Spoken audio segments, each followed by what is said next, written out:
Maya, ibu dari salah satu tawanan Israel yang ditahan oleh sayap militer Hamas di Gaza menyatakan bahwa tentara Israel atau IDF telah sengaja membunuh putranya dengan gas beracun.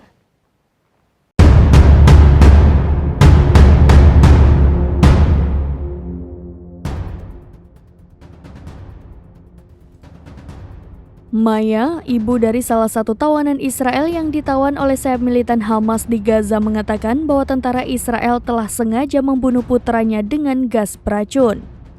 Jenazah anaknya ditemukan di terowongan Hamas tanpa luka tembak. Ibu dari seorang tentara Israel yang ditawan di Gaza oleh Hamas menyebut bahwa tentara Israel telah membunuh putranya dengan gas beracun.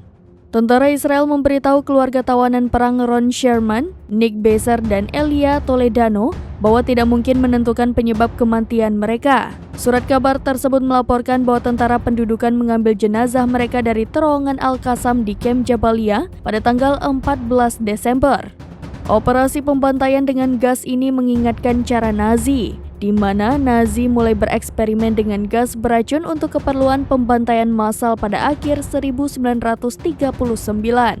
Pada hari Selasa, Ibu Ron Sherman menuduh tentara secara keliru membunuh putranya. Menurutnya, tentara Israel mengisi terowongan tempat ia ditahan dengan gas dan putranya diracun hingga meninggal.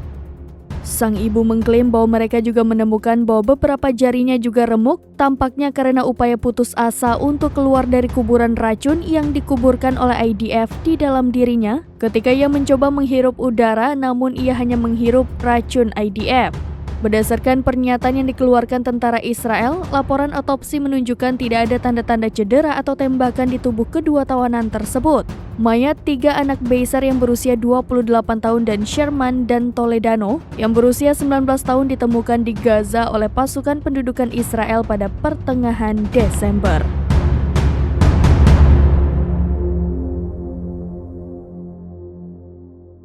Demikian informasi terkini, Syeda Ralon, saksikan terus berita lainnya di kanal YouTube Serambi News, website dan Facebook serambinews.com. Download Tribun X sekarang, menghadirkan lokal menjadi Indonesia.